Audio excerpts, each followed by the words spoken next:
Hello, hello, hello. Good morning. You're very welcome to this magnificent Monday morning right here on the Joy News channel. You've already made your first good decision of the day by tuning in to us for the AM show. My name is Kojo Yankson. I'm doing this together with Mama Biuso Abuaje and, of course, Roland Walker, who will be coming to us in just a short while from a location out and about in Accra where something rather important is happening.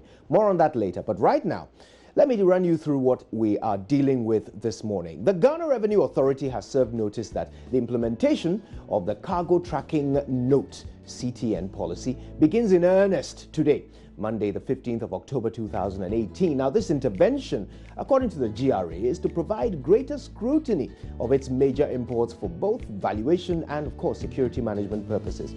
So from today, any importer whose imports from records exceeds 36 20-foot equivalent units, that's TEU, per year will be required to obtain a CTN number in the country of export. Now, we're going to hear from the importers, the Exporters Association, which is vehemently opposing this new policy. More on that later. Also this morning, the UK-Ghana Investment Summit is being delivered by the UK-Ghana Chamber of Commerce in partnership with the UK government's Department of International Development, DFID, and of course the British High Commission right here in Accra. I'll be speaking to the British High Commissioner, Ian Walker, on this today on the show. He will give us a full briefing on this event that the President, the Vice President, and the Finance Minister will all be attending. Also on the show today, we'll tell you about our latest hotline documentary titled Surviving Cancer. It's a tale about women who have just survived breast cancer. Remember, October is the peak month. It's a month to celebrate and create awareness about breast cancer. We'll be hearing from the producer of the documentary, Seth Kwame Boateng, right here on the show. Now, we're so excited because we've done it again. Multimedia Group won big at the West Africa Media Excellence Awards, which was held on Saturday. Manasseh Azuri-Awuni of JoyNews won Best Journalist, Anti-Corruption, for his work in robbing the assemblies. Central Regional Correspondent Richard Kojo Yankson also won Best Journalist, Telecoms and ICT, for his story about the Asin Asamankesi school kids who were being taught ICT with a stone for a mouse, remember?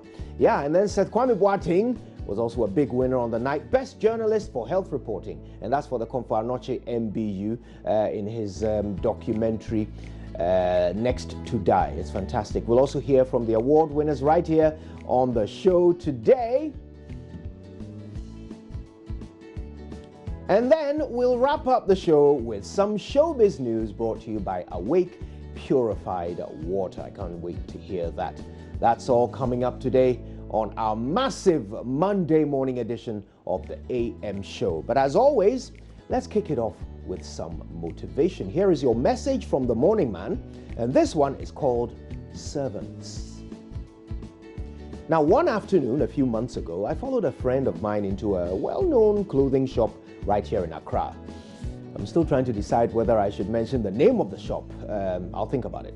Anyway, there was a sale on that day, and so as you can imagine, the shop was packed with patrons, and the queues at the till were long. Now, after my friend had made her selections, she and I moved towards the tills, and there were two queues. We joined the one that seemed slightly shorter, and we could overhear the two people in front of us complain that they had been in line for almost an hour. This was discouraging, but you know, it was my friend's day off and I had no more meetings for the day, so we decided to wait it out. As foretold, 50 minutes later, we had only moved forward about 3 spaces. And then one of the shop assistants saw that the items that my friend was holding were not sale items. So she came up to us and asked us to come up to the front of the queue. Now, although we had been waiting for almost an hour, it didn't seem right to me that I would be served before all the people ahead of me in the queue who had also been waiting for ages. Besides, why should we be given special treatment just because our items were full price? So we politely declined and stayed where we were. Soon we were just one place away from the counter.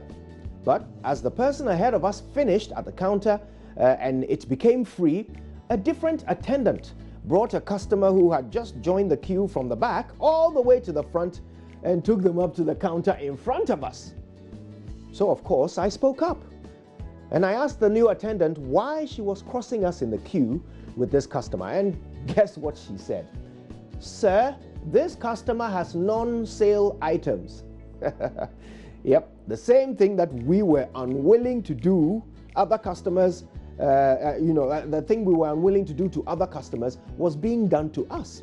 So, of course, I started to explain that I also had non-sale items and that I had still patiently waited in the queue for my turn. But before I could say anything, the man serving behind the counter suddenly raised his voice and shouted at me, "This queue is for non-sale items. You shouldn't be here. Why do you people like causing problems like this? You are lucky we are even serving you in this queue because you don't belong here." I tried to show him the stuff that we had in our hands, but he just wouldn't give us a moment to speak. He kept complaining about what troublemakers we were and how lucky we were that he was even planning to serve us, when we don't belong in that queue. And if we didn't want to stand quietly and follow the rules, we could drop our items and leave. Eventually, I decided that we have been abused enough, so I intervened, told the insolent little man that we also were buying non-sale items, but, well, that didn't even matter. All of us customers in the shop deserved to be treated with respect because it was the money we were spending that would be used to pay him. But here is what he said to me. He said, "I don't care. Before I got this job, I was still able to feed myself." Now, my dear friends, I have a theory. I believe that at some point in our history, when the English language was first introduced to our shores, there was a word that got wrongly translated from day one, and we have all since suffered as a result. That word, I believe, is service. I think somehow the word service got translated into our local language as servant. People employed to provide service to customers seem to have a certain inferiority complex about their jobs. They think the customers consider them to be servants. And so in a bid to prove that they are not and that it's just a job, they tend to develop the most disgusting attitudes just to show you, the customer, that you are not from better stock than them. In other parts of the world, the word service means something else. It's a calling, a vocation, a skill. You know, like a game of chess, the service provider's aim is to win his encounter with the customer by meeting their every need and leaving them with absolutely nothing to complain about. A true and professional service provider does everything with the aim of leaving their customer far more satisfied than they have ever been. A true service provider makes a customer want to go home and bring more money to spend with them. Now, as a society, we have a long way to go in understanding the word service. It does not mean servant. It does not debase or demean the provider. It is an art form that requires immense skill in order to excel at it. And the rules are simple. The customer is king. In the service game, you win by eliminating your client's reasons to complain. And those who play it well will end up ruling empires. Look, the truth is, service provision is not for everyone. Some people just don't have the skill or the temperament for it. And such people should never be allowed within 100 feet of a customer. For those of you that find yourselves in a role where customer contact cannot be avoided, please just remember that you are delivering a service. That does not make you a servant. It makes you an expert. So every time a customer walks away from you dissatisfied, you failed. And whenever you win a shouting match with a customer, you lose, not them. This is service delivery that you're in, my dear friends. It's not for the unwilling. And if you don't have the patience to do it right, then please get out of the way and let a real artist deal with the paying customers.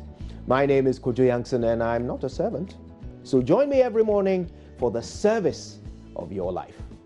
Good morning, Ghana.